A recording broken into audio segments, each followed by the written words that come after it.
আপনারা যারা লাইভে যুক্ত হবেন একটু কমেন্ট করে জানাবেন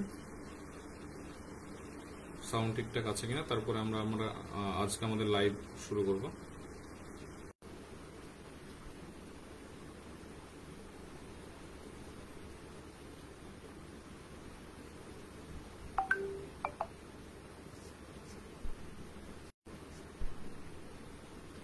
যারা লাইভে আসছেন একটু জানাবেন ঠিকঠাক সাউন্ড আসছে কিনা।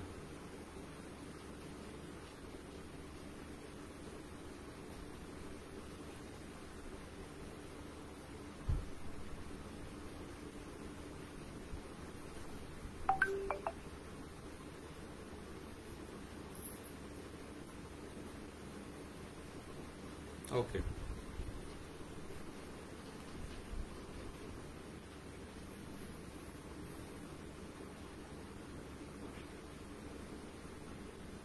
আর 2-1 মিনিট পরে আমরা আমাদের আলোচনা শুরু করব।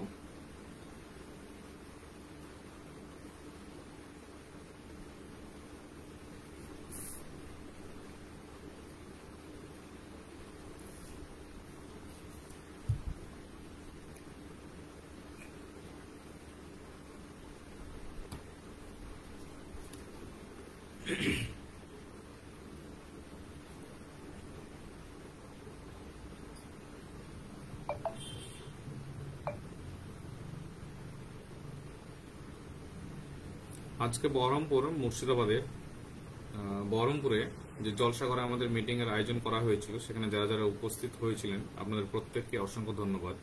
প্রথমেই কারণ আপনারা এসেছিলেন বলে মিটিংটা এত সুন্দর হয়েছে।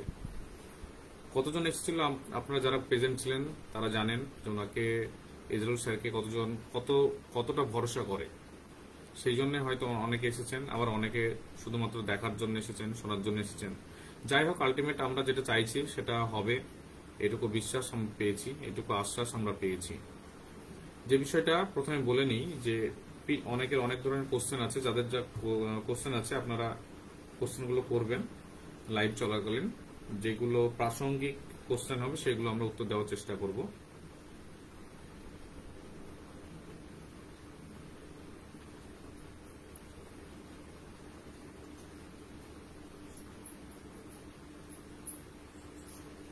তো যে প্রশ্নটা অনেকেই করছেন যে আমরা অন্য কোথাও পিটিশনার হইনি, এখন কি পিটিশনার হওয়া যাবে? অবশ্যই যাবে। যারা অন্য কোথাও আপনারা পিটিশনার হননি, সে যে কারণে হোক না কেন, যদি কোনো সমস্যা না থাকে তাহলে আমাদের সঙ্গে পিটিশনার হতে পারবেন। মানে রিভিউ পিটিশন বা যে সমস্ত কাজগুলো এর পরবর্তী রয়েছে, যেভাবে আমরা বেরিয়ে আসতে পারবো, যেটা আমরা ভাবছি, সেখানে যদি ভাবেন যে আপনারা আমাদের সঙ্গে যুক্ত হবেন, সেটা হতে পারেন। আপনারা যারা আমাদের সঙ্গে সরাসরি পিটিশনার ছিলেন তারা তো আমাদের সঙ্গে যুক্ত থাকছেনই, সেই সঙ্গে আপনারা যারা অন্য কোথাও পিটিশনার আছেন তারা চাইলে আমাদের সঙ্গে সরাসরি যুক্ত হতে পারবেন। এক্ষেত্রে কোন রকম বাধ্যবাধকতা নেই যে অন্য কোথাও পিটিশনার থাকলে যে এখানে যুক্ত হওয়া যাবে না, এরকম কোনো ব্যাপার নেই। সুতরাং আপনি ডিসিশন আপনি সিদ্ধান্ত নেবেন যে আপনি আমাদের সঙ্গে যুক্ত হবেন কি হবেন না। আপনার যেখানে ভালো লাগে আপনি সেখানে রিভিউ পিটিশন বা পরবর্তী যে সমস্ত ক্রিয়াকলাপ গুলো রয়েছে সেই হিসেবে আপনি পদক্ষেপ নিতে পারেন, সেটা পুরোপুরি আপনার নিজস্ব এখতিয়ার। আশা করা যায় এটা বোঝা গেল যে আপনারা অন্য কোথাও পিটিশনার যদি থাকেন আমাদের সঙ্গে যুক্ত হতে পারেন, সবকিছুই নতুন ভাবে হবে। দেখতে থাকুন ডকুমেন্ট লাগবে কিনা, আমি সবকিছু একে একে বলে দিচ্ছি। যে আমরা রিভিউ পিটিশন ফাইল করব না কিভাবে এগোবো, অনেকে জিজ্ঞেস করছেন যে রিভিউ পিটিশন ফাইল করব নাকি অন্য কোনো ভাবে এগোবো, কি পদক্ষেপ নেব।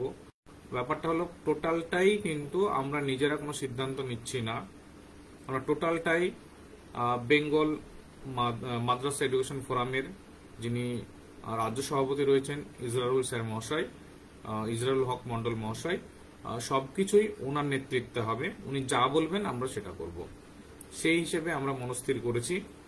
তাতে যদি আপনার মনে হয় কিছু বলার আছে সেটা অবশ্যই জানাতে পারেন, সেটা আমরা নেব এবং আমরা যদি প্রয়োজন হয় আমরা স্যারকে পাঠাবো, উনি সেটা বিবেচনা করে দেখবেন যে এটা আদৌ গুরুত্ব আছে কি নেই। উনি যা সিদ্ধান্ত নেবেন সেটাই আমাদের কাছে ফাইনাল।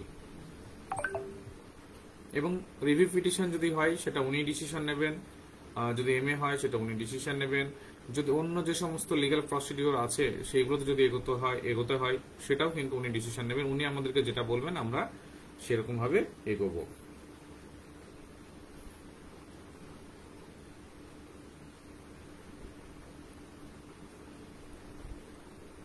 নেক্সট, যারা যারা যোগ্য রয়েছেন প্রত্যেকে আমাদের সঙ্গে যুক্ত হতে পারবেন। যাদের অযোগ্য লিস্টে নাম নেই তারাই যুক্ত হতে পারবেন, কিন্তু যাদের অযোগ্য লিস্টে নাম আছে তারা কিন্তু যুক্ত হওয়ার চেষ্টা করবেন না। সেটা কিন্তু সম্ভব নয়, এটা আপনারা খুব ভালো করেই জানেন, সেটা কোনোভাবে সম্ভব নয়। এবং এই সোর্সে আরেকটা জিনিস বলে রাখি, যারা যারা আমাদের সঙ্গে যুক্ত হয়েছেন আজকে শুধুমাত্র মুর্শিদাবাদেই আমরা আশা করছি, আমরা যদিও টোটাল কাউন্ট এখনো করিনি, 350 থেকে 400 পিটিশনার আমরা অলরেডি আজকেই পেয়েছি। আজকে 350 থেকে 400 পিটিশনার আমাদের সঙ্গে যুক্ত হয়েছে এবং তারা ডকুমেন্ট জমা করেছেন। আমরা ডকুমেন্টগুলো অবশ্যই ভেরিফাই করে একবার দেখে নেব। আমাদের বিশ্বাস আছে যারা যারা ডকুমেন্ট জমা করেছেন তাদের প্রত্যেকেরই সবকিছু ঠিকঠাক রয়েছে। যদি মনে হয় আপনার পরিচিত কেউ হয়তো যোগ্য লিস্টে নাম নেই তার, কিন্তু আমাদের কাছে ডকুমেন্ট সাবমিট করে গেছেন, আপনি হয়তো জানেন সেটা, তাহলে সেটা অবশ্যই আমাদেরকে ইনফর্ম করবেন, কারণ সেখানে আমাদের উচিত তাকে আপাতত সেখান থেকে সরিয়ে রাখা। কারণ আমরা যেগুলো ফাইল করব সেগুলো যোগ্যদের হয়ে ফাইল করব, যেহেতু রিভিউ পিটিশন করি বা যেটাই করি না কেন, সেখানে যদি একজনও অন্যরকম ক্যান্ডিডেট ঢুকে থাকে সেটা কিন্তু আমাদের সকলের জন্য ক্ষতি হবে। এর ফলে আমাদের প্রত্যেকের যে লাভ হবে সেটা তো নয়। সুতরাং আমরা তো চেকিং করে দেখবই যে এগুলো ঠিক আছে কিনা, তার সঙ্গে আপনি যদি জেনে থাকেন সেটা অবশ্যই আমাদের সঙ্গে তো যোগাযোগ করবেন এবং জানিয়ে দেবেন যে ইনি অযোগ্য লিস্টে রয়েছেন, আমরা জানি, বা ইনার কোনো সমস্যা রয়েছে আমরা জানি, সেটা অবশ্যই আমাদেরকে একটু ইনফর্ম করবেন, আমরা তাকে সেখান থেকে বাদ দেব। 11-12 যুক্ত হওয়া যাবে তো? হ্যাঁ, 11-12 যুক্ত হতে পারবেন, কোনো অসুবিধা নেই, প্রত্যেকে যুক্ত হতে পারবেন। নেক্সট, যেহেতু এখানে আমরা ভেরিফাই করব তো ঠিকই, তারপরে যদি কোনো সমস্যা থেকে থাকে আমরা তো জানি না, এরকম একটা কোশ্চেন তো হয়ে আছে যে কে অযোগ্য কে যোগ্য। এখানে যাদেরকে আমরা যোগ্য বলেছি তার মধ্যে অনেক কনফিউশন থাকতে পারে, এরকম কথা আমরা অনেকে শুনেছি। সেই কারণে একটা ডিক্লারেশন আপনাদের কাছে নিয়ে নেওয়া হবে আগেই। তাতে যদি আপনি এগ্রি হতে পারেন তাহলে পিটিশনার আমাদের সঙ্গে হবেন, রিভিউ পিটিশন ফাইল করার জন্য যুক্ত হতে পারেন। যদি এগ্রি হতে না পারেন তাহলে আপনার যুক্ত হওয়া যাবে না। আগে আপনাকে ঠিক করে নিতে হবে যে আমি ডিক্লারেশন দিতে রাজি। ডিক্লারেশনটা কি থাকবে? দুটো বিষয় ডিক্লারেশনে থাকবে। সেটা হচ্ছে যে এই যে কেস আমরা লড়বো বা লড়ছি আইনি প্রসেসের মাধ্যমে, এর মাধ্যমে আপনাকে কিন্তু কেউ 100% গ্যারান্টি দিতে পারবে না যে আপনি জিতবেন বা আমরা একসঙ্গে সেখান থেকে জিতে বেরিয়ে আসবো। অলরেডি আমাদের চাকরি চলে গেছে, এটা আমরা নিশ্চিত। এটা কারো উপায় নেই এই মুহূর্তে আমাদের সেই চাকরি ফিরিয়ে দেওয়ার, একমাত্র আইনি প্রক্রিয়ার মাধ্যমে সেটা হতে পারে। সেটা সুপ্রিম কোর্টের মাধ্যমে আমরা চাকরি ফিরে পেতে পারি। কনফার্ম কিন্তু কেউ দিতে পারবে না এই মুহূর্তে। আপনাকে প্রধানমন্ত্রীও কনফার্ম দিতে পারবে না যে আপনার চাকরি আপনি ফিরে পেতে পারবেন, কনফার্ম এটাও হয় না। তো সেখানে ইসরায়েল স্যার মহাশয় উনি কিভাবে বা আপনাকে কনফার্মেশন দেবে যে উনি আপনার চাকরিটা এনে দিতে পারে? কখনোই সেটা সম্ভব নয়। উনি ওনার মতো করে চেষ্টা করবেন। যদি চেষ্টা করে দেখেন যে আপনাদের চাকরিটা ফিরে আসছে, উনি অবশ্যই খুশি হবেন। যদি আইনি প্রক্রিয়ার মাধ্যমে না আসেন তাহলে আমরা কেউ ওনাকে এর জন্য দায়ী করতে পারবো না যে আপনার জন্য আমার চাকরি হলো না, বা আপনি বলেছিলেন যে চাকরি করে দেবেন কিন্তু পারলেন না। এটা কিন্তু কেউ দায়িত্ব নেবে না, কারণ উনি আমাদেরকে চাকরি এনে দেবেন এই দায়িত্ব বা প্রতিশ্রুতি কখনোই দেননি। উনি বলেছেন যে আপনাদের জন্য আমি চেষ্টা করব, যদি সম্ভব হয় আমি আমার মতো করে চেষ্টা করব। যদি হয় সেটা তো খুবই ভালো হবে, যদি না হয় তাহলে সেটা তো কারো কিছু করার থাকবে না। সুতরাং এইটা কেউ ভাববেন না যে এখানে এলে আপনার চাকরি একদম গ্যারান্টেড হয়ে গেছে, কেউ আপনাকে বলে দিয়েছে যে এখানে গেলেই চাকরি হবে, এই মানসিকতা রাখবেন না। এই ডিক্লারেশন আপনাকে দিতে হবে যে আপনার চাকরি যদি বা আইনি প্রক্রিয়ার মাধ্যমে না ফিরে আসে তার জন্য কেউ দায়ী থাকবে না, আপনি নিজেই তার জন্য দায়ী থাকবেন। ক্লিয়ার? নেক্সট আরেকটা বিষয় আপনাকে ডিক্লারেশন দিতে হবে এর সঙ্গে, যে আপনি কোন রকম দুর্নীতি না করে চাকরি পেয়েছেন, আপনি কোনোভাবেই কোন রকম দুর্নীতির সঙ্গে যুক্ত নন। এই ডিক্লারেশন আপনাকে দিতে হবে আমাদের সঙ্গে যুক্ত হতে গেলে। এই দুটো বিষয় ভালো করে জেনে রাখবেন। যদি আপনার এই দুটোতে কোনো আপত্তি না থাকে তবে আপনারা আমাদের সঙ্গে যুক্ত হবেন, আর যদি আপত্তি থাকে তাহলে যুক্ত হবেন না। নেক্সট, চাকরিরত থাকাকালীন সুযোগ থাকলেও করার জন্য কোনো পদক্ষেপ নেওয়া যাবে। আচ্ছা, হ্যাঁ, এটা একটু বলে দিই। মানে অ্যাকচুয়ালি নন জয়নিং যারা যারা একদিনের জন্য হলেও পুরনো চাকরিতে কাজ করেছিলেন তাদের তো যাওয়ার কোনো বাধা নেই, সেটা সুপ্রিম কোর্ট বলে দিয়েছে, যদিও সেখানে একটা আইনি প্রক্রিয়া রয়েছে। কিন্তু যারা চাকরি চলাকালীন অন্য চাকরিতে জয়েন করেননি তাদের জন্য ভাবা হয়েছে। তা আপনারা এরকম কতজন আছেন জানি না, আপনারা সরাসরি সেটা যোগাযোগ করতে পারেন। সেক্ষেত্রে আপনারা রিভিউ পিটিশন ফাইল করতে পারেন। সেক্ষেত্রে একটা পজিটিভ দিক আপনার জন্য রয়েছে। যদি আপনি চাকরি চলাকালীন অন্য চাকরি পেয়েছিলেন কিন্তু জাননি, যেমন এক্সাম্পল হিসেবে আপার প্রাইমারি বলা যেতে পারে। তো স্পেশালি আপার প্রাইমারির জন্য তো একটা কেস হয়েছে, অলরেডি চলছে। যারা যারা সেই কেসেরও আপনারা যুক্ত হতে পারেন, আপার প্রাইমারিতে যারা যারা ডাক পেয়েছিলেন কিন্তু জাননি, তারা সম্ভবত মঙ্গলবারে লাস্ট ডেট আপার প্রাইমারি দেওয়া হয়েছে। শহীদ মিনারে জমা নেওয়া হবে, সেটা আপনারা একটু খোঁজ নিয়ে নেবেন। সম্ভবত জমা নেবেন মোহাম্মদ গাজী স্যার, তো উনি এটা দায়িত্ব নিয়ে দেখছেন। সেটা আপনি ব্যক্তিগতভাবে একটু খোঁজ নিয়ে নেবেন, সেই ব্যাপারে আমি এখন কিছু বলছি না। নেক্সট যে বিষয়টা, এখন এই যে আমরা ফাইল করব, সবই তো বললাম যে আপনার কাছে ডিক্লারেশন নেওয়া হবে, তারপরে রিভিউ পিটিশন ফাইল করা হতে পারে বা অন্যান্য আইনি প্রক্রিয়ার মাধ্যমে যাওয়া হবে। তো সেখানে টাকা তো প্রয়োজন হবে, এটা সবাই জানে। টাকা ছাড়া কিন্তু চলা যাবে না, এবং সেই জন্য আমাদের আজকে অ্যাপ্রক্স 350 থেকে 400 পিটিশনার অলরেডি আমরা পেয়েছি, এবং শুধুমাত্র মুর্শিদাবাদে আমরা পেয়েছি। সেখানে কয়েকজন ছিল, সেটা নদিয়া বা অন্য জায়গা থেকে এসেছিল। সেটা খুব বেশি হলে 10 থেকে 15 জন হতে পারে, 20 জন হতে পারে, তার বেশি নয়। ম্যাক্সিমামটাই মুর্শিদাবাদের। তো অন্যান্য ডিস্ট্রিক্টে যারা রয়েছেন তাদের জন্যও আমরা একটা ব্যবস্থা করার চেষ্টা করছি। সেটা আজকে হয়তো তো আর হবে না, কালকে আমরা সেই প্ল্যানগুলো আপনাদেরকে জানাবো যে অন্যান্য ডিস্ট্রিক্টে যারা রয়েছেন কিভাবে আপনাদের ডকুমেন্টস গুলো নেওয়া যেতে পারে। সবচেয়ে ভালো হবে এই মুহূর্তে যদি আপনারা নিজেরা একটু দায়িত্ব নিয়ে নেন ডিস্ট্রিক্টে, যে কোনো একজন বা দুজন বা 4-5 জন, আপনারা একটা ছোট একটা গ্রুপ করে একসঙ্গে যারা যারা আমাদের সঙ্গে আসতে চাইবেন, যে শর্ত আমি বললাম ডিক্লারেশন আপনাকে দিতে হবে, সেই ডিক্লারেশন দিয়ে যদি আপনি মনে হয় যুক্ত হবেন, এরকম কিছুজন হলে আপনার ছোট গ্রুপ করে একসঙ্গে একটু ঠিক করে নিন যে আপনারা যুক্ত হবেন। তারপর আমরা সরাসরি আপনাদের সঙ্গে একবার কথা বলে নেবো বা আপনাকে একজন কন্ট্যাক্ট করে নেবেন, তাহলে সুবিধা হবে। আর কবে ডকুমেন্টস আপনাদের নেব সেটা পরে বলছি। নেক্সট, কত টাকা লাগবে, এটা খুব বড় একটা কোশ্চেন। কারণ এর আগেও আমি চেষ্টা করেছিলাম যে স্যারের সঙ্গে, স্যারের সহযোগিতায় বা স্যারের নেতৃত্বে থেকে আমরা এসএলপি ফাইল করব, কিন্তু সেটা এই টাকার জন্য আমরা পেরে উঠিনি। সেটা অনেক কারণ রয়েছে, সেটা অনেকেই জানেন। তো সেই জায়গায় দাঁড়িয়ে যেহেতু পিটিশনের সংখ্যা এক্ষেত্রে অনেকটাই হবে, আমার বিশ্বাস 1000+ তো মিনিমাম হবেই। যতটুকু রেসপন্স রয়েছে বিভিন্ন ডিস্ট্রিক্ট থেকে, তাতে 1000+ মিনিমাম হবে, এটুকু আমার বিশ্বাস রয়েছে। তো সেক্ষেত্রে টাকা কত লাগতে পারে এটা কেউ বলতে পারবে না আপনাকে। যদি এই কেস দেখা গেল রিভিউ পিটিশনে একটা হিয়ারিং হয়ে কিছু একটা দিশা আমরা পেলাম, সেক্ষেত্রে তো কম টাকাতে হয়ে যেতে পারে। কিন্তু যদি দেখা যায় যে রিভিউ পিটিশন করার পর কেস আবার রিওপেন হয়ে গেল, সেক্ষেত্রে কিন্তু আবার ট্রায়াল চলবে। তখন ট্রায়াল চলা মানেই কিন্তু আপনাকে লয়ার দিতে হবে, আর লয়ার দেওয়া মানেই কিন্তু পার হিয়ারিং একটা অ্যামাউন্ট ফিজ আপনাকে পে করতে হবে। সেটা কত লাগবে সেটা আমরা বলতে পারবো না, সেটা কত লাগতে পারে সেটা দেখা যায় যে ওভারঅল আপনার এরকমও হতে পারে 3000, 4000 বা 10,000 খরচ হতে পারে। সেটা আপনাকে একটু এটা মানে জানিয়ে রাখা ভালো যে এক্সাক্ট যদি আপনি ধরে রাখেন যে এই টাকার মধ্যে আমার হয়ে যাবে, সেটা কিন্তু ভুল ভাববেন। সেটা কিন্তু কমও হতে পারে, বেশিও হতে পারে। আজকের আলোচনায় এরকম একটা প্রসঙ্গ স্যার রেখেছিলেন সবার উদ্দেশ্যে যে আপনারাই বলুন যে কত টাকা হলে আপনারা রাজি হবেন। তো সেখানে যেটা দাঁড়িয়েছে, অনেকে 3000, অনেকে 5000, অনেকে বলেছে যত লাগে তত দেব। কারণ হয়তো তার চাকরিটা খুব দরকার, যার দরকার নেই, যার অপশন আছে, তার হয়তো টাকা না দিয়ে হবে, এরকম হয়তো ভাবতে পারেন।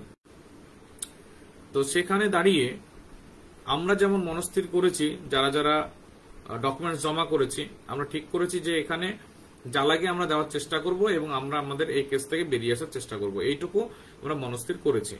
তো আলটিমেট সবার কথা মতো ম্যাক্সিমাম পার্সেন্টেজ যেটা চেয়েছে, আপাতত 5000 টাকা করে তোলা যেতে পারে। সেটা কিন্তু 5000 তোলা যেতে পারে, এটা কিন্তু আমরা পিটিশনার যারা রয়েছি তাদের মধ্য থেকে প্রস্তাব দেওয়া হয়েছে। স্যার কিন্তু কোনো প্রস্তাব দেয়নি উনি ভেবে দেখবেন বলেছেন এবং দেখার পর উনি জানাবেন যে আপনি যে আমরা যে প্রস্তাব ওনাকে দিয়েছি 5,000 টাকা তোলার, যদি এই টাকার মধ্যে হয়ে যাবে মনে হয় তাহলে উনি তাও বলে দেবেন, যদি হবে না মনে হয় সেটাও কিন্তু উনি জানিয়ে দেবেন। এক্সাক্ট কত লাগবে এটা আপনাকে কেউ বলে দিতে পারবে না। নেক্সট একটু কোশ্চেন গুলো দেখে নি, তারপর আবার আসছি। না স্যার শুধু ফ্রেশারদের হয়ে লড়বেন না, আমি আর একটু ক্লিয়ার করে দিই। আমরা যেমন ফ্রেশারদের একসঙ্গে করার চেষ্টা করেছি, ফ্রেশারদের জন্য আমরা ডকুমেন্টস কালেক্ট করেছি আজকে, সেই রকম উনার নেতৃত্বে আরো যারা রয়েছে, যেমন ইন সার্ভিস যারা রয়েছেন তারাও কিন্তু উনার নেতৃত্বে কাজ করছেন।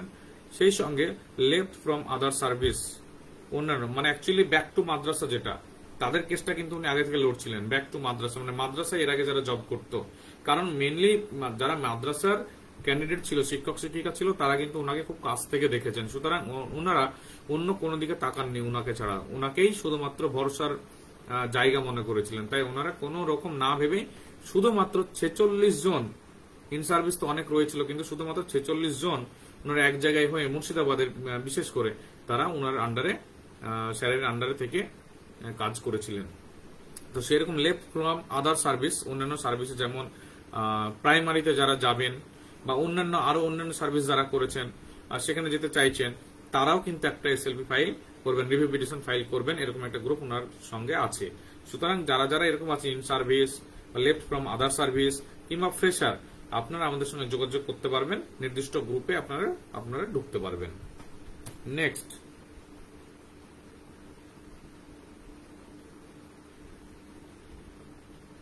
আচ্ছা কোশ্চেন গুলো মোটামুটি কমন টাইপের।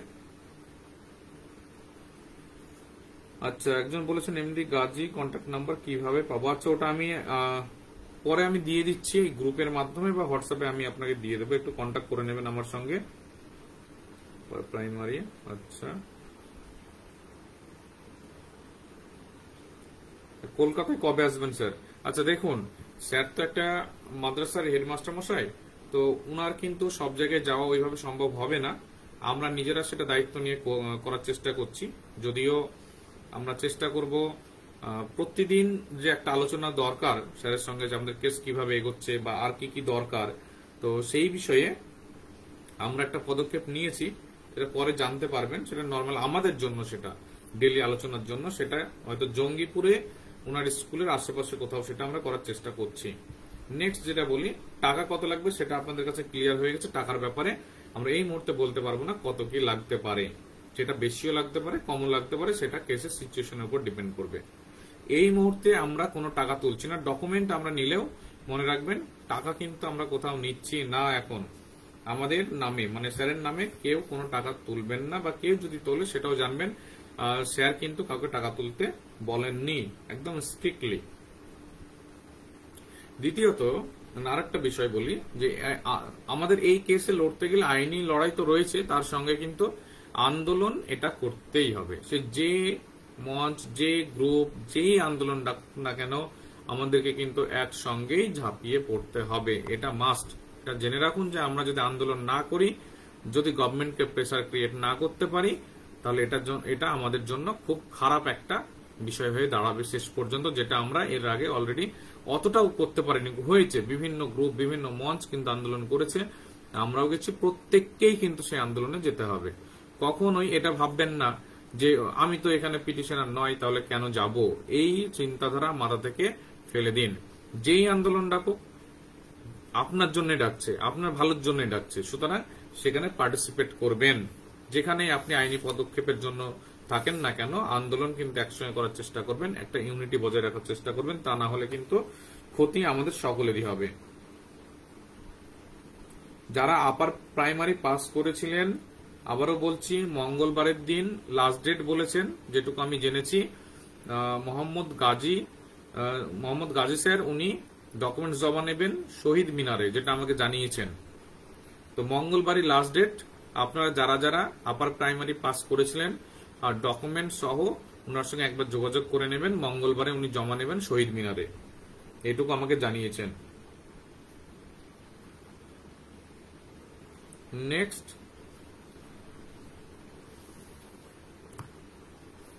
বিভিন্ন অন্যান্য ডিস্ট্রিক্ট থেকে যারা রয়েছেন, যারা আমাদের সঙ্গে যুক্ত হবেন, অনেকেই জানিয়েছেন, মেদিনীপুর থেকে, কোচবিহার থেকে, দিনাজপুর থেকে যারা যারা জানিয়েছেন, হাওড়া, হুগলি।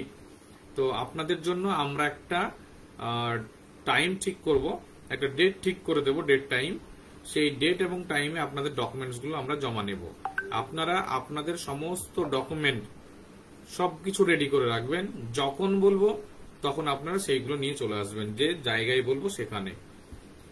যারা যারা অন্য ডিস্ট্রিক্ট আছেন বা এরকম আমরা করতে পারি, যদি সেই ডিস্ট্রিক্টে আমাদের ট্রাস্টেড কোনো পার্সন থেকে থাকে, আছে, অবশ্যই আছে, আমরা দরকার তাদেরকেও দায়িত্ব দিতে পারি, বা আপনারা নিজেরা যদি ছোট গ্রুপ করে একসঙ্গে দায়িত্ব নিয়ে নেন, দেখা গেলো সেখানে 25-30 জন হলো বা 50 জন হলো বা 60 জন হলো, আমরা কিন্তু হয়তো গিয়েই আপনাদের কাছ থেকে সেই ডকুমেন্টস গুলো নিয়ে আসতে পারবো।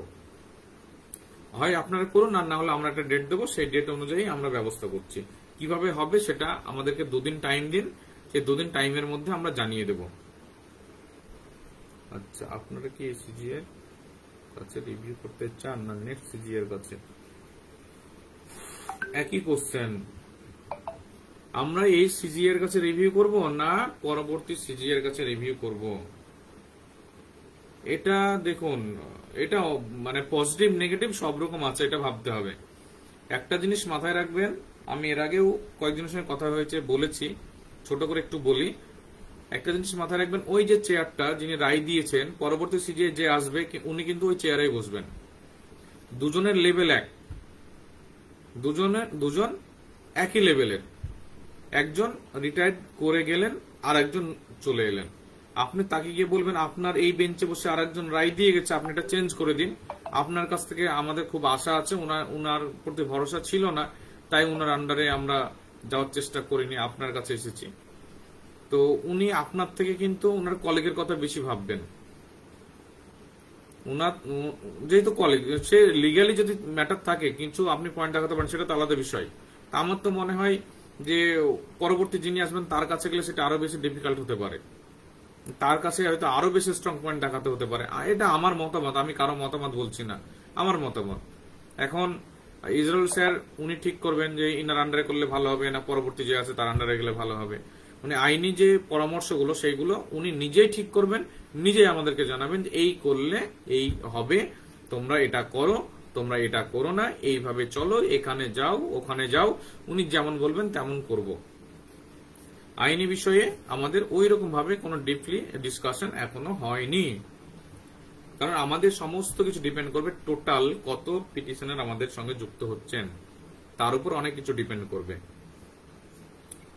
কি কি ডকুমেন্ট যারা যারা আপনারা রেডি করে রাখবেন, যেটা তো আমরা টাইম বললেই বা ডেট বললে আপনার সঙ্গে সঙ্গে সেই জায়গায় চলে আসতে পারবেন, বা আপনার ছোট ছোট গ্রুপ করে যদি ডকুমেন্টগুলো কালেক্ট করে রাখতে পারেন নিজেরাই, সেখানে যদি আমাকে বলেন যে আসতে, আমি আসতে রাজি আছি, সেখানে আপনারা নিজেরা ঠিক করে নিন। তারপর আমাদেরকে জানাবেন যে হ্যাঁ আপনারা আসুন, আমরা কিন্তু আসবো। এসএসসি রিলেটেড যত ডকুমেন্ট আছে সমস্ত ডকুমেন্ট কিন্তু আপনাদের একসঙ্গে অ্যাটাচ করে নিতে হবে, সমস্ত ডকুমেন্ট যা কিছু আছে উইথ ওএমআর। ওএমআরটা মাস্ট, অবশ্যই ওএমআর সঙ্গে রাখবেন। ডকুমেন্ট জমা করতে পারেনি, এখন দিতে চাইছি, কিভাবে দেব? মুর্শিদাবাদ যারা আজকে জমা করতে পারেননি, আমরা চেষ্টা করছি তাদের আরো একটা ডেট দেওয়ার, আমরা সেইগুলো যে ডেট দেবো সেই ডেটে এসে জমা করে যাবেন। এবার বলি, আমরা অনেকেই খুব তাড়াহুড়ো করছি যে আমি মনে হয় আজকেই যদি রিভিউ পিটিশন ফাইল করে কালকে আমার চাকরি থেকে এই যে সমস্ত ভাড়াগুলো রয়েছে সবগুলো দূর হয়ে যাবে, আর পরের দিন আমি চাকরিতে গিয়ে জয়েন করে যাব। এটা ভাববেন না, কারণ এই লড়াই কিন্তু খুব শর্ট টাইমের লড়াই নয়। সকলেই আমাদের বিরুদ্ধে, যারা যোগ্য তাদের বিরুদ্ধেই রয়েছে সকলে। শুধু মানে কোর্টে যে রায় হয়েছে সেটা তো কিভাবে হয়েছে না হয়েছে সেটা তো আমরা জানতে পারি না, আর কোর্টের রায়কে আমাদের মান্যতা দিতে হয়, এটা স্বাভাবিক। এখন সেটা যদি কোন রকম অন্যায় হয়ে থাকে ভেতরে, সেটা তো আলাদা ব্যাপার, কিন্তু সুপ্রিম কোর্ট যেটা বলবে সেটা আপনাকে মেনে নিতে হবে। সুপ্রিম কোর্ট যেটা, হ্যাঁ আরেকটা বলে নি, 11-12 এর ওএমআর নেই। হ্যাঁ 11-12 এর ওএমআর নেই, এটা আমরা প্রত্যেকেই তো জানি, সুতরাং এখানে ওএমআর কোনো প্রশ্নই আসবে না। শুধুমাত্র 9-10 যেগুলো রয়েছে তাদের ওএমআর লাগবে, 11-12 এর কোনো ওএমআর আমাদের দরকার নেই।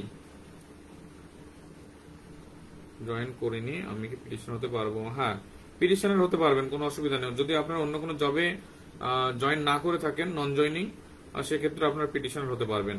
তো এগুলো যখন পিটিশনার হবেন একটু আমাদেরকে জানিয়ে দেবেন যে আমি নন জয়নিং ছিলাম, কারণ এখানে 3-4টে আলাদা আলাদা পিটিশন ফাইল করা, রিভিউ পিটিশন ফাইল করা হতে পারে আলাদা আলাদা ভাবে। কিরকম ফ্রেশারদের মধ্যেও কিন্তু আলাদা আলাদা করা হবে, কারণ আমাদেরকে তো অ্যাকচুয়ালি স্ট্রং গ্রাউন্ড গুলো খুঁজতে হবে। যে কোন আমরা তো একটা রিভিউ পিটিশন ফাইল করলাম, সেটা রিজেক্ট হয়ে গেল, ব্যাস, তাহলে তো সব শেষ। তাহলে যদি আমাদের স্পেশাল গ্রাউন্ড কিছু থাকে, দেখা গেল আমাদের ফ্রেশারদের মধ্যে অনেকগুলো গ্রাউন্ড রয়েছে, হতে পারে, তাহলে সেই সমস্ত গ্রাউন্ড গুলো যেগুলো রয়েছে প্রত্যেকটা গ্রাউন্ডে ইন্ডিভিজুয়াল রিভিউ পিটিশন ফাইল করা হতে পারে। কোন একটাও যদি আটকে যায়, সেটা আমাদের জন্য একটা রাস্তা খুলে যাবে।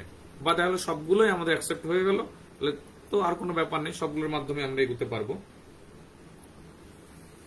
স্যারের মতে এখন আমাদের কোনো আশা আছে? আচ্ছা, প্রথম কথা, স্যার তো জাজ নন যে উনি কিছু বলতে পারবেন যে এটা হবে বা এটা হবে না। উনি বলেছেন লড়াই করে যেতে হবে। যেটা বলছিলাম যে আমরা ওই আজকে রিভিউ পিটিশন ফাইল করলাম আর কালকে ভেবে নিলাম যে আমাদের রায় মনে হয় আজকে হয়ে যাবে আর আমরা স্কুলে ফিরে যেতে পারবো, এরকম নাও হতে পারে। এরকমও হতে পারে টানা 2 বছর আপনাকে লড়াই করতে হতে পারে, টানা 3 বছর লড়াই করতে হতে পারে, আবার 1 বছরে হতে পারে, 6 মাসে হতে পারে। কতদিন লাগবে এটা কেউ আপনাকে বলতে পারবে না। যদি আপনি ভাবেন এই লড়াইয়ে আমরা যুক্ত হয়ে গেলাম, তারপরে হয়তো আপনাকে রাজ্য সরকার এমন একটা যে ভলান্টিয়ারি সার্ভিস যেটা বলেছিল সেখানে হয়তো একটা সাম্মানিকের ব্যবস্থা করে দিল, আপনি ভাবলেন এটা এনাফ, আমার জন্য আর দরকার নেই, তাহলে এই লড়াই যারা লড়ছে লড়ে যাক, চাকরি যেদিন হবে সবার হবে, যে আপনি ঘুমিয়ে গেলেন। এটা কিন্তু ভুল করেও করবেন না। এটা যদি করেন তাহলে মনে রাখবেন এই চাকরিতে আর ফিরে আসার সম্ভাবনা হবে না। প্রথমত যেটা আমি বলি, আমি আপনাদেরকে স্পষ্ট করে বলছি, এই যে চাকরিটা আমরা পেয়েছিলাম, যদি মনে হয় নিজেকে অযোগ্য, তাহলে আপনাকে এখানে আসার দরকার নেই। চাকরিটা তো আমরা মানে কোন রকম 2 নম্বরই কোন রকম দুর্নীতি করে পাইনি, এটা আমাদের হকের চাকরি। এটা কেন আমরা হারাবো? এটা আমাদের প্রাপ্য চাকরি, এখানে আমাদের সামান্যতম দুর্নীতি নেই, সেখানে কেন আমরা এই চাকরি ফিরে পাবো না যেখানে আমি দুর্নীতি করিনি?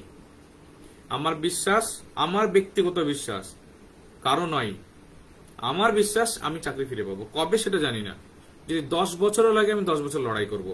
এই মানসিকতা তৈরি করুন। আমি নিজে করেছি, আমি নিজে ভেবেছি যদি 10 বছরও লড়াই করতে হয়, লড়াই করে এই চাকরি আমি ফিরে পাবো। এই চাকরিটা যেটা আমরা এখন পর্যন্ত হারিয়ে বসে আছি, কোন রকম অন্য কোন চাকরিতে যাওয়ার ইচ্ছা মানসিকতা আমার নেই, কোন রকম মানসিকতা নেই। এটাকে আমাদেরকে ফিরে পেতে হবে। কেন আমরা পাবো না? হ্যাঁ, যদি এরকম আমার মনে মনে আমি জানি যে আমি দুর্নীতি করেছিলাম, তাহলে আশা তো নেই। আমি নিজেই তো জানি যে আমি দুর্নীতি করেছি, তাহলে আশা তো করবো না। যেখানে আমি নিজেকে জানি যে আমি দুর্নীতি করিনি, সেখানে আমাকে কেন বাদ দেওয়া হবে? এই জায়গাটা আমাদেরকে বুঝতে হবে যে এখান থেকে সরে যাওয়ার কোনো জায়গা নেই। এই চাকরি আমাদেরকে ফিরে পেতে হবে, সে যেদিনই হোক না কেন, যেভাবেই হোক না কেন। উপায় আছে অনেকগুলো, এবং তার জন্য দীর্ঘমেয়াদী লড়াই আমাদেরকে করে যেতে হবে। আজকে শুরু করলাম, কালকে ভুলে গেলাম, বাকিরা কাজ করবে আর বাড়িতে বসে থাকবো, এই মানসিকতা যদি থাকে তাহলে প্লিজ আমাদের সঙ্গে আসবেন না।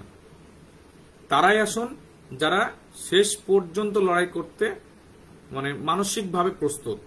কারণ এই লড়াই শুধুমাত্র অর্থনৈতিক লড়াই হবে না, এই কেসের লড়াই অর্থনৈতিক লড়াই হবে না, মানসিক লড়াইও বটে। এটা মানসিক প্লাস অর্থনৈতিক দুটো একসঙ্গে আমাদেরকে লড়তে হবে। এখানে মানসিকভাবে প্রস্তুত হতে হবে যে আমাদেরকে এই লড়াই আগামী 5 বছরও টানতে হতে পারে, 5 বছর আমাদেরকে লড়াই করতে হতে পারে, 2 বছরও করতে হতে পারে। যদি আমরা খুব তাড়াতাড়ি রেজাল্ট পেয়ে যাই, সেটা তো আমাদের সকলের জন্যই ভালো, কিন্তু মানসিকতা আমাদেরকে তৈরি করে রাখতে হবে। এই লড়াই আমাদের দীর্ঘমেয়াদী লড়াই। শুধুমাত্র অর্থ দিয়ে দিলাম, যেখানে পিটিশনার হয়েছে টাকা চাইলো টাকা দিয়ে দিলাম, হয়ে গেল, এটা কিন্তু কখনোই নয়। এমনকি আন্দোলনের জন্যও আপনাকে রাস্তায় আসতে হবে, আন্দোলন একসঙ্গে করতে হবে। আমরা স্যারকে বলেছি পরবর্তীতে যে আমাদের এই কাজের জন্য, জেতার জন্য যদি কোনো আন্দোলন করতে হয় আপনি বলুন, আমরা রাজি আছি। আপনি যেখানে আন্দোলন করতে বলবেন আমরা সেখানে যাব। সেই সঙ্গে এটা নয় যে অন্য কোনো একটা গ্রুপ, অন্য কোনো মঞ্চ আন্দোলনের জন্য ডাক দিলে আমরা যাব না, এটা কিন্তু কখনোই নয়। সেখানেও যাব, কারণ তারাও কিন্তু আমাদের জন্য লড়াই করছে। প্রত্যেকেই আমরা লড়াই করছি।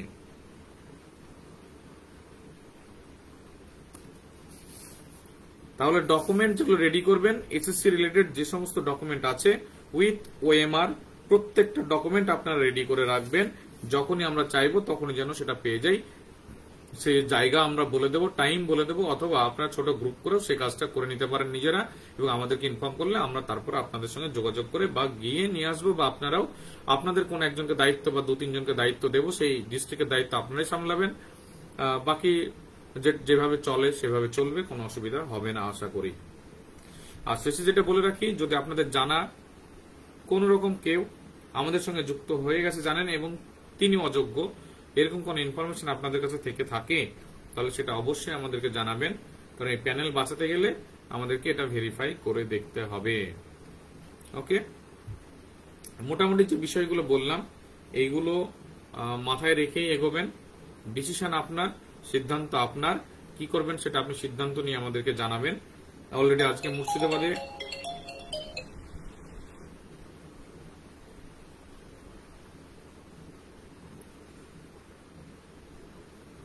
ওএমআর নিলেন না, ওএমআর আজকে নিয়েছি। যদি কেউ না দিয়ে থাকে সেটা আমরা পরবর্তীতে ভেরিফাই করে দেখব। আমরা বলেছিলাম ওএমআর দিতে, যদি কেউ না দিয়ে থাকে সেটা হয়তো ওইভাবে আমরা প্রত্যেকটা ডকুমেন্ট তো ওখানে দেখিনি, আর পরে যখন চেক করে দেখবো সেখানে যদি ওএমআর না থাকে তাহলে সেটা আমরা তাকে জানাবো। আর তার থেকে বড় কথা, আমরা একটা ডিক্লারেশন প্রত্যেকের কাছে জমা নেব যে আপনি কোনো দুর্নীতির সঙ্গে যুক্ত নন, এবং আপনার এই রায় যদি আপনার পক্ষে না যায় তাহলে সেক্ষেত্রে কেউ দায়ী থাকবে না। সবশেষে আরেকটা বিষয় বলে আমি লাইভ শেষ করব, সেটা হচ্ছে এই সমস্ত কার্যকলাপ ইসরারুল হক মন্ডল স্যার যিনি রয়েছেন বেঙ্গল মাদ্রাসা এডুকেশন ফোরামের জেলা সভাপতি, রাজ্য সভাপতি এবং ওনার টোটাল যে নেতৃত্ব রয়েছে এখানে, তারা সকলেই এই বিষয়টা দেখছেন, উনারা আমাদের সঙ্গে রয়েছেন, এবং উনি বলেছেন, স্যার বলেছেন যে আমাদের জন্য এই লড়াইয়ের জন্য একটা ডিফারেন্ট একটা পজিশন আমাদেরকে বানিয়ে দেবে, ডিফারেন্ট একটা জায়গা বানিয়ে দেবে। তো যদি সেটা হয় তাহলে সেটা খুব ভালোই হয়।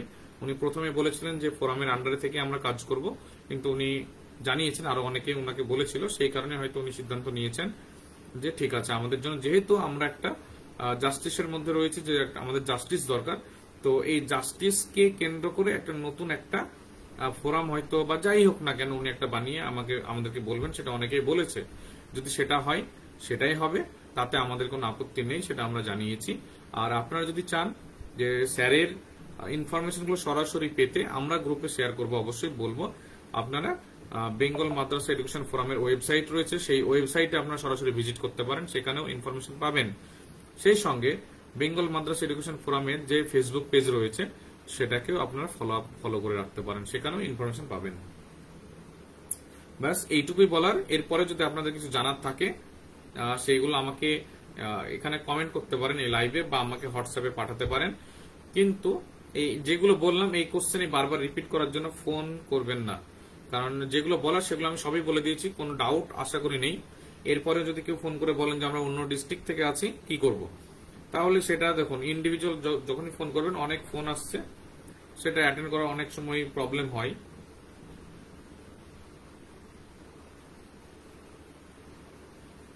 আপার প্রাইমারি কি কি ডকুমেন্ট লাগছে? আচ্ছা, আপার প্রাইমারি যেহেতু ওটা অন্য একজন স্যার দেখছেন, ওনার সঙ্গে একটু কন্ট্যাক্ট করে নেবেন। ওকে, ঠিক আছে। তাহলে আমরা আজকের যে আলোচনা করেছিলাম সেটা আপনাদের সামনে বললাম, কি কি ভাবে আমাদের সঙ্গে যুক্ত হতে পারেন, বা কি কি ক্রাইটেরিয়া রয়েছে, কি ডিক্লারেশন দিতে হবে, কত টাকা লাগবে, কি কি ডকুমেন্ট লাগবে, অন্য ডিস্ট্রিক্ট থেকে যারা রয়েছেন তারা কিভাবে আমাদের সঙ্গে যুক্ত হবেন, সমস্ত কিছুই আপনাদেরকে বললাম। আশা করি এরপরে আর কোনো প্রবলেম হবে না। তো যারা যারা আমাদের সঙ্গে যুক্ত হবেন ইমিডিয়েট আমাদের সঙ্গে কন্ট্যাক্ট করবেন, আমরা আলাদা একটা গ্রুপ করে সেখানে অ্যাড করে নেব আপনাদেরকে। এবং সেখানে সমস্ত বিষয় আলোচনা হবে। প্রত্যেকে ভালো থাকবেন, সুস্থ থাকবেন, আর যতটা পারা যায় মাইন্ডটাকে একটু ডাইভার্ট করুন। এই কেসের বিষয়ে খুব বেশি নিজেকে ভেতরে মানে ডিপ্রেশনে নিয়ে যাবেন না কেস রিলেটেড বিষয়ে, কারণ এটা দীর্ঘমেয়াদী যেহেতু লড়াই হবে, মানসিকভাবে প্রস্তুত হন। শর্ট টাইম কোনো রেজাল্ট আমরা হয়তো পাবো না, যদি পেয়ে যাই সেটা আমাদের খুব ভালো ব্যাপার হবে, কিন্তু পাওয়ার চান্স খুব কম, কারণ কেসটা খুব কমপ্লিকেশন রয়েছে, একটা কমপ্লিকেটেড জায়গায় রয়েছে। এটা প্রত্যেকে আমরা নিজেরাও বুঝতে পারছি, পলিটিক্যালি হোক বা যেভাবে হোক না কেন দুর্নীতি তো হয়েছে, সেটা আমরা সকলেই মানে বুঝতে পেরেছি যে দুর্নীতি হয়েছে। যাই হোক, ঠিক আছে, যারা যারা যুক্ত হবেন আমাদেরকে একটু নক করবেন। মুর্শিদাবাদে আজকে অলরেডি আমাদের কাছে 350 থেকে 400 পিটিশনার অলরেডি ডকুমেন্ট সাবমিট করেছেন, এবং গত রবিবার যে মিটিং হয়েছিল সেখানেও মোটামুটি 70 থেকে 80 জন তাদের নাম এন্ট্রি করেছিলেন। তাদের কিছুজন আজকে ডকুমেন্ট দিয়েছে, বাকিজন এখনো ডকুমেন্ট দিতে পারেনি, কারণ অনেকে নিয়ে এসেছিল না, অনেকে আজকে আসতে পারেনি। তারাও সেই ডকুমেন্টস আমাদেরকে পরের 2-1 দিনের মধ্যে আমরা তাদের কাছ থেকে তুলে নেব। মুর্শিদাবাদে আমরা একটা ডেট বলে দেবো, আরো একটা ডেট দেবো, সেদিন সেই ডকুমেন্টসগুলো আমরা নেব। ওকে, ধন্যবাদ।